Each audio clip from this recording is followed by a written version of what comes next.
दोस्तों रिसेंटली मेरे एक हर्पीज जोस्टर यानी कि शिंगल्स के पेशेंट 2 साल बाद मुझसे वापस मिलने के लिए आए और मुझसे बोले डॉक्टर साहब आपकी दवाइयों से कोई फर्क नहीं पड़ा। तो मैंने उनसे एक सवाल पूछा कि आपने ये दवाइयां ली कितने दिन। उन्होंने हमसे एक ही कंसल्टेशन करा था और वो बोले कि 10 दिन के लिए। ऑनेस्टली उनके आंसर ने एक बिगेस्ट मिसअंडरस्टैंडिंग को सामने लाके रख दिया और मुझे मजबूर कर दिया कि मैं ये वीडियो बनाऊं आप लोगों के लिए। ज्यादातर लोग ये सोचते हैं कि शिंगल्स एक स्किन की प्रॉब्लम है, रैश सूखा, ब्लिस्टर गए, दवाइयां खत्म एंड प्रॉब्लम खत्म। बट वहीं पे उसके बाद स्ट्रेंज चीजें होना शुरू होती हैं। रैश तो इंप्रूव हो गया लेकिन वहां पे एक जलन आने लगती है, कपड़ों का छूना दर्द करने लगता है, नींद खराब होने लगती है और कई बार तो हल्का छूने से भी ऐसा डिस्कम्फर्ट और पेन होने लगता है कि इंसान सोचने लगता है कि आखिर मेरे शरीर में हो क्या रहा है, वो डरने लगते हैं। तो मैंने ऐसे बहुत सारे क्वेश्चंस जो कि लोग आकर के मुझसे रेगुलरली पूछते हैं उन सबको एक इस वीडियो में डालने की ठानी, ताकि आप लोग अच्छे से समझ पाए कि ये शिंगल्स की प्रॉब्लम है क्या और हमारे शरीर में होता क्या है। पहला सवाल,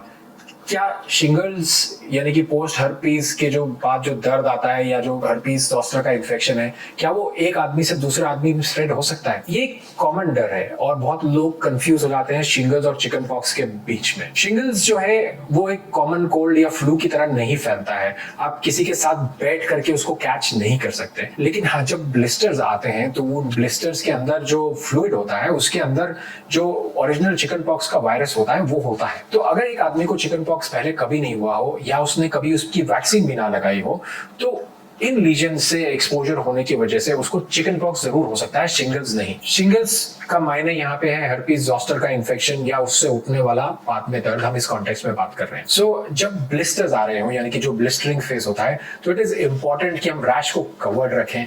अगर ऐसे लोग हैं आसपास में जिनकी कभी वैक्सीन नहीं लगी या चिकन पॉक्स नहीं हुआ तो उनसे दूरी मेंटेन करें, खास करके बच्चे, प्रेग्नेंट वुमेन, एल्डरली लोग या कैंसर पेशेंट्स जिनकी इम्यूनिटी वीक हो सकती है, वो सब प्रोन हो जाते हैं चिकन पॉक्स डेवलप करने के लिए अगर उन्हें पहले कभी ना हुआ हो या उनको वैक्सीन ना लगी हो। लेकिन एक बार ब्लिस्टर्स ड्राई हो जाएं, क्रस्ट हो जाएं तो ये रिस्क जो है सिग्निफिकेंटली कम हो जाता है। ये डिस्टिंक्शन इसलिए भी इंपॉर्टेंट है क्योंकि बहुत सारे लोग अपने आप को अननेसेसरली आइसोलेट कर लेते हैं for weeks and weeks and बहुत सारे लोग बिल्कुल केयरलेस हो जाते हैं दूसरे एक्सट्रीम पे। दूसरा सवाल जो बहुत कॉमनली लोग मुझसे आके पूछते हैं कि डॉक्टर साहब आखिर ये मुझे क्यों हुआ, ये काफी कई बार इमोशनल क्वेश्चन हो सकता है। जब हमें बचपन में या कभी भी चिकन पॉक्स होता है तो वो वायरस हमारे शरीर को छोड़ता नहीं है, इंस्टेड वो क्वाइटली जाकर के नर्व्स के अंदर बैठ जाता है और हमारा जो इम्यून सिस्टम है इसको कंट्रोल के अंदर यानी कि चेक के अंदर रखता है। लेकिन जब बॉडी पे प्रोलॉन्ग स्ट्रेस आता है, चाहे वो डायबिटीज के पोरली कंट्रोल होने की वजह से हो, स्टेरॉइड जैसी दवाइयां यूज करने की वजह से हो, किसी प्रकार का स्ट्रेस हो, स्लीप साथ में खराब हो रही है, कैंसर का ट्रीटमेंट चल रहा है, इम्यूनिटी कम हो रही है, कोई सीवियर इलनेस होती है, कोई सर्जरी होती है, severe physical exhaustion which is prolonged, और किसी भी वजह से अगर हमारी इम्यूनिटी कम होती है तो ये जो इम्यून सिस्टम का चेक है ये कमजोर हो जाता है। ये वायरस जो सप्रेस था ये फिर से उभरने लगता है और स्प्रेड होता है एक नर्व की डिस्ट्रीब्यूशन के अलॉन्ग और जो रैश आता है उसको कहते हैं हर्पीज जोस्टर। इसीलिए बहुत सारे लोग इसको देखते हैं इस इन्फेक्शन को होते हुए जब बहुत सारा इमोशनल स्ट्रेस हो, ओवर वर्क हो, बर्नआउट हो, ग्रीफ हो या कोई इलनेस हो या एग्जॉशन हो, उन सब चीजों के साथ ये जुड़ा हुआ बहुत बार देखा गया है। एंड स्ट्रेस का मतलब खाली माइंड का स्ट्रेस नहीं है, there is actually biology behind that. क्योंकि जो स्ट्रेस हार्मोन्स हैं कॉर्टिसोल जैसे, वो हमारी इम्यूनिटी, इन्फ्लेमेशन, हीलिंग और बॉडी इन्फेक्शन को कैसे फाइट कर रही है, इन सब में एक इंपॉर्टेंट रोल प्ले करते हैं। So stress can influence the nervous system and the immune system more deeply than most people realize. सवाल नंबर 3 कि दवाइयां आखिर काम क्यों नहीं कर रही हैं। बहुत सारे लोग सीवियर दर्द में होते हैं और ऊपर से दवाइयों से रिलीफ नहीं मिलता है तो काफी फ्रस्ट्रेशन होने लगता है। एंड हमें ये समझने की जरूरत है कि shingles is not like fever और सिंपल इन्फेक्शन कि हमने 5-7 दिन दवाई खाई, सब कुछ नॉर्मल हो गया, उसके बाद कभी तंग नहीं करेगा। जब नसों पे डैमेज होता है तो बहुत बार वो बहुत लंबा खींच सकता है। रैश तो वो चीज है जो आप स्किन के ऊपर देखते हैं, बट बिगर स्टोरी जो है वो स्किन के नीचे क्या हो रहा है, नर्व के अंदर क्या हो रहा है। You can think of nerve like an electric wire. जब इस वायर के अंदर इरिटेशन और इन्फ्लेमेशन बिल्ड होता है तो लंबे समय तक स्पार्किंग यानी कि जलन जैसा दर्द, इलेक्ट्रिक शॉक जैसा दर्द, इचिंग जैसी प्रॉब्लम, वहां की उस जगह की सेंसिटिविटी बढ़े रहना, ये सब कुछ हो सकता है और इसका कारण है जो नसों में डैमेज हुआ है। गाबापेंटिन और प्रीगैबलिन जैसी मेडिसिन जो हम इस कंडीशन में इस्तेमाल करते हैं वो नर्व्स को सूद करने का काम करती है। वो रैश पे कुछ नहीं कर रही है, वो जो डैमेज है नसों का उस पर कुछ नहीं कर रही है, बल्कि वो सिर्फ इन नर्व्स को काम डाउन करने की मदद करती है। और नसों का दर्द नॉर्मल पेन से बिल्कुल डिफरेंटली बिहेव करता है। ये बात हमारे लिए समझना बहुत जरूरी है। नसों की रिकवरी जो है वो स्लोअर होती है, it is unpredictable and sometimes it can take a long time as well. So doctors जब ये दवाइयां शुरू करते हैं, इनको धीरे धीरे बिल्ड अप करते हैं आपका रिस्पॉन्स और बहुत सारी और प्रॉब्लम्स को देखते हुए, इन दवाइयों को काम करने में समय लगता है, इसलिए जो रिलीफ आता है वो ओवरनाइट नहीं आता है। तो अगर आप जो स्टोरी मैंने आपको शुरू में बताई उस पर गौर फरमाएंगे तो उन्होंने दवाई सिर्फ 10 दिन के लिए खाई। वो दवाई जो हमने शुरू करी थी उसको कभी हमें बिल्ड करने का तो चांस ही नहीं मिला, और 10 दिन में अगर कोई इफेक्ट आया भी होगा, वो मेडिसिन से जो करना होगा वो करा भी होगा, तो भी that was not adequate. And this is where the most of the treatment fails, because we expect like a common cold, हमने दवाई खाई 5 दिन 7 दिन 10 दिन, रैश तो चले गया, ये प्रॉब्लम भी हमेशा के लिए जानी चाहिए, लेकिन ऐसा होता नहीं है। एक और जुड़ा हुआ पॉइंट, एंटी वायरल मेडिसिन यानी कि वायरल्स को सप्रेस करने के लिए या जो वो डैमेज कर रहे हैं उसको कम करने के लिए, दे वर्क बेस्ट अगर हम उनको रैश आने के या ये प्रॉब्लम शुरू होने के 72 घंटों के अंदर अंदर शुरू करें, ऐसा रिसर्च हमें बताती है। चौथा और एक और कॉमनली पूछे जाने वाला सवाल कि रैश जाने के बाद दर्द जो है वो इतना ज्यादा क्यों है। जैसे मैंने पहले भी बोला, यहाँ पे लोग जेन्युइनली पैनिक करने लगते हैं, क्योंकि रैश की हीलिंग से वो अपनी बॉडी की हीलिंग को जोड़ते हैं, लेकिन जो नसों में हो रहा है स्किन के नीचे वो किसी को नहीं पता, वो दिखाई नहीं देता है। तो सरफेस में तो सब कुछ बहुत अच्छा दिखने लगता है, लेकिन जो नर्व की जो इरिटेशन है, जो सेंसिटिविटी है under the skin, that continues. और एक और चीज जो लोग नोटिस करते हैं कि रात का दर्द जो है वो बहुत ज्यादा परेशान करता है, और उन्हें ये लगने लगता है कि कहीं ऐसा तो नहीं है कि अंदर ही अंदर इन्फेक्शन और ज्यादा स्प्रेड हो रहा है। होता यह है कि दिन के समय हमारा ब्रेन और भी बहुत सारी चीजों से ऑक्यूपाइड रहता है, बहुत सारी और भी इंपल्सेस हमारे ब्रेन में आती रहती है, हम लोग डिस्ट्रैक्टेड रहते हैं। बट रात के समय ये जो दर्द है इसको इग्नोर करना और भी मुश्किल हो जाता है, क्योंकि शांति रहती है और बहुत सारे जो एक्सटर्नल इंपल्सेस हैं, जो डिस्ट्रैक्शंस हैं, वो उतने नहीं होते हैं। और suddenly when we are trying to sleep, this problem seems to be much bigger and more problematic. और जब नींद पूरी ना हो तो ये एक आदमी के लिए इमोशनली एग्जॉस्टिव हो जाता है, उससे इरिटेबिलिटी डेवलप होने लगती है, और अगले दिन की जो काम करने की क्षमता है उस पर भी इम्पैक्ट आने लगता है, और हमारा जो पेन है, एंग्जाइटी है, वो सब कुछ मैग्नीफाई होने लगता है। पांचवा सवाल और एक और कॉमनली पूछे जाने वाला सवाल कि ये आखिर ये दर्द ठीक कब होगा, कितने समय तक रहेगा। अनफॉर्चुनेटली जो नर्व्स हैं वो किसी कैलेंडर के हिसाब से नहीं चलती हैं। कुछ लोग तो बहुत जल्दी उन्हें इंप्रूवमेंट आने लगता है, कुछ हफ्तों में ही ठीक होने लगते हैं, कुछ लोगों को महीने लग जाते हैं, और कुछ लोग जिनमें प्रॉब्लम ज्यादा सिवियर हो या नर्व डैमेज बहुत सिवियर हो, उनमें बहुत ज्यादा समय भी लग सकता है, और इसकी कोई सीमा नहीं है, इस पे कोई लिमिटेशन नहीं है। अगर ये दर्द कुछ समय से ज्यादा रहे, कुछ महीनों से ज्यादा, तो इसको हम एड्रेस करते हैं पोस्ट हार्पेटिक न्यूरैल्जिया के नाम से या PHN के नाम से। And it is important to understand that कि अगर दर्द बढ़ा हुआ है उसका मतलब ये नहीं है कि ऑनगोइंग डैमेज चल रहा है, ऑनगोइंग डिस्ट्रक्शन चल रहा है, इन्फेक्शन में हैव ऑलरेडी सेटल्ड, बट वो जो नर्व की इरिटेशन है, जो एक हाइपर सेंसिटिव स्टेज में ट्रैप हो गई है, वो एक, हम इसको एक ऐसा समझ सकते हैं कि जैसे कोई एक अलार्म है घर के अंदर, मान लेते हैं फायर अलार्म है, आग तो बुझ गई या आग तो है नहीं अब, लेकिन वो अलार्म अड़ गया है अपनी स्टेट में और वो रिंग करे जा रहा है बार बार, तो वो कितना अनोइंग हो सकता है। वैसे ये नस है, इसमें डैमेज हो गया है, आगे चाहे शरीर में कुछ प्रॉब्लम हो रही है या नहीं हो रही है, ये जो अलार्म की तरह जो ये नस है, ये अपने आप सिग्नल्स फायर करती रहती है, इससे दर्द उठता रहता है, और उसकी वजह से उस जगह की सेंसिटिविटी और हमारी परेशानी जो है वो बनी रहती है। और रिकवरी फिर डिपेंड करती है बहुत सारे फैक्टर्स के ऊपर, कि आपकी उम्र क्या है, आपको डायबिटीज है या नहीं है, आपके स्ट्रेस लेवल्स कैसे कंट्रोल हो रहे हैं, आपकी इम्यूनिटी कैसी है, आपको जो इनिशियली शिंगल्स हुआ था वो किस मात्रा का था, यानी कि किस सिवियरिटी का था, आपकी नींद कैसी है, आपकी और कोई नर्व्स की प्रॉब्लम है या नहीं है, ये सारी चीजें मिल करके कंट्रोल करती हैं कि आपकी रिकवरी कैसे होगी। इसका कोई आसान फॉर्मूला नहीं है। तो दो अलग आदमी जिनको सिमिलर तरह का रैश हुआ,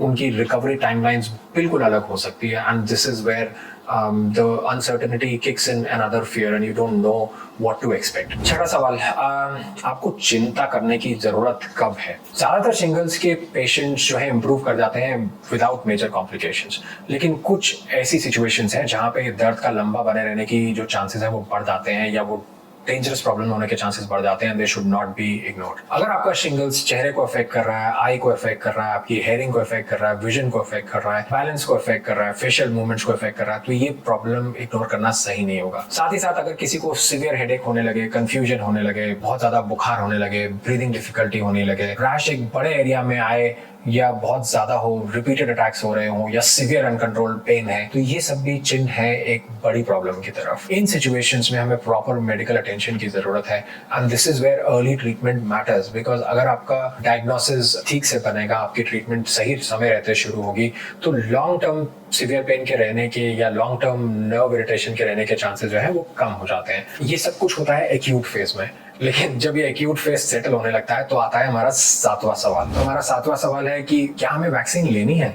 खास करके वो लोग ये पूछते हैं कि मुझे तो शिंगल्स पहले ही हो गया, तो मुझे वैक्सीन की क्या जरूरत है या नहीं है। इस सवाल का जवाब बहुत लोगों को सरप्राइज करता है, क्योंकि लोग जनरली ये अज्यूम कर लेते हैं कि एक बार हो गया तो वैक्सीन की क्या जरूरत है, but unfortunately shingles can happen again. और ये जो शिंगल्स वैक्सीन है ये आपका रिस्क फ्यूचर अटैक्स का और कॉम्प्लिकेशंस का उसको सिग्निफिकेंटली कम करती है, खास करके हाई रिस्क इंडिविजुअल्स में, ओल्डर इंडिविजुअल्स पे या जिनकी इम्यूनिटी कम है उनके अंदर। इससे जुड़ा हुआ एक और सवाल मुझसे पूछते हैं लोग कि क्या मैं वैक्सीन लूंगा तो क्या मेरा जो अभी दर्द हो रहा है क्या वो ठीक हो जाएगा। तो इसका जवाब है नहीं। वैक्सीन फ्यूचर इन्फेक्शंस को प्रिवेंट करने में हेल्प कर सकती है या उनकी सिवियरिटी को कम करने में हेल्प कर सकती है, लेकिन जो अभी डैमेज हो गया या जो अभी इन्फेक्शन है उसमें वो मदद नहीं करती है। और शिंगल्स की वैक्सीन की 2 डोज लगती है और दोनों डोज के बीच में 2 से 6 महीने का अंतराल होता है। तो शिंगल्स की जर्नी बहुत वेरिएबल रहती है।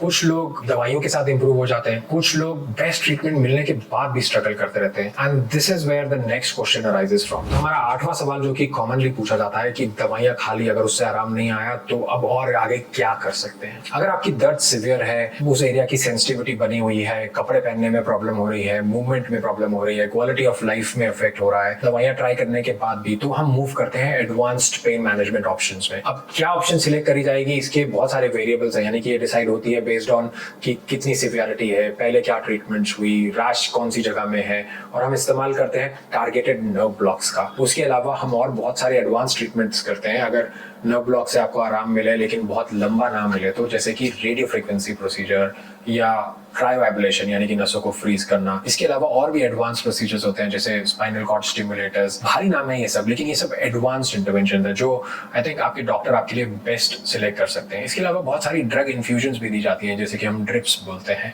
जो नसों की सेंसिटिविटी को कम करे। आपके लिए कौन सी ट्रीटमेंट काम करेगी ये कोई प्रिडिक्ट नहीं कर सकता। हाँ, इसके कभी कभी हमें इंडिकेशंस मिलते हैं, लेकिन ये बिल्कुल एडवांस्ड ट्रीटमेंट सिलेक्ट करना आपके डॉक्टर इसमें आपकी ज्यादा मदद कर पाएंगे कि कौन सा ट्रीटमेंट करना चाहिए। बट इन सब ट्रीटमेंट्स में जनरली हम जो पेन का सिग्नल है या जो हाइपर सेंसिटिव नर्व है उसको हम काम डाउन करने की कोशिश कर रहे हैं, उस पेन के पाथवे पे काम करने की कोशिश कर रहे हैं। तो 9वां क्वेश्चन कि क्या पोस्ट हर्पेटिक न्यूरैल्जिया या हर्पीज ज़ॉस्टर के इन्फेक्शन के बाद रहने वाला दर्द परमानेंटली क्योर किया जा सकता है। हम इस पे पहले ही बात कर चुके हैं कि डिफरेंट लोगों की डिफरेंट ट्रैजेक्टरी है। कुछ लोग जल्दी ठीक हो जाएंगे, कुछ लोगों को हफ्तों से महीना लगेगा, और कुछ लोगों में रेजिडुअल पेन और नर्व सेंसिटिविटी बहुत लंबे समय के लिए रह सकता है। लेकिन जो इंपॉर्टेंट बात समझने की है वो ये है कि जितनी जल्दी हम ट्रीटमेंट शुरू करेंगे उतना ही अच्छा है। Early treatment really matters. और अगर हम इस दर्द को लंबे समय के लिए छोड़ देंगे तो नर्वस सिस्टम को काम डाउन करना और ज्यादा मुश्किल हो जाता है। जितने लंबे समय तक ये दर्द रहेगा उतना ही मुश्किल हो जाएगा इसको कंट्रोल करना। फाइनली एक इसको परमानेंटली हम हटा पाएंगे या नहीं ये केस टू केस चेंज हो जाता है, लेकिन हाँ, ज्यादातर लोगों को अच्छा आराम मिल जाता है ताकि ये उनकी नॉर्मल जो लाइफ है, जो नॉर्मल एक्टिविटीज है, उसमें इसका इंटरफेरेंस जो है उसको हम कंट्रोल कर पाएं या मिनिमाइज कर पाएं या इसको हटा पाएं। अगला सवाल, खाना क्या है, पीना क्या है, क्या नहीं करना है, ये बहुत कॉमनली पूछा जाता है मुझसे। तो इसके लिए कोई मैजिकल फूड नहीं है जिससे हर्पीज आपका एकदम से ठीक हो जाएगा या हर्पीज का दर्द एकदम से ठीक हो जाएगा। And most people can continue to eat normal balanced meal. जरूरी चीज ये है कि आप एक बैलेंस्ड डाइट लें, और खाली डाइट नहीं बल्कि आपकी स्लीप ठीक होनी चाहिए, अल्कोहल इनटेक नहीं होना चाहिए, स्मोकिंग जैसे फैक्टर्स को हटाना पड़ेगा, डायबिटीज जैसी चीज़ों को कंट्रोल करना पड़ेगा कि नसों को एक फेवरेबल एनवायरनमेंट मिले कि वो रिकवर कर पाएं, एक्सेसिव शुगरी फूड्स को अवॉइड करना पड़ेगा, स्ट्रेस को कंट्रोल करना पड़ेगा, फिजिकल एग्जॉशन या पुअर ओवरऑल हेल्दी हैबिट्स को चेंज करना पड़ेगा। तो मोटे तौर पे एक सही एनवायरनमेंट देनी है जिससे कि हमारी इम्यूनिटी बूस्ट हो, इन्फ्लेमेशन एंड नर्व हीलिंग को हम कंट्रोल कर पाएं। इसमें हाइड्रेशन का भी इंपॉर्टेंस है, प्रोटीन इंटेक का भी इंपॉर्टेंस है, sleep and peace of mind का भी इंपॉर्टेंट है, और इन सब चीज़ों को जोड़ करके आपकी रिकवरी आगे बढ़ती है।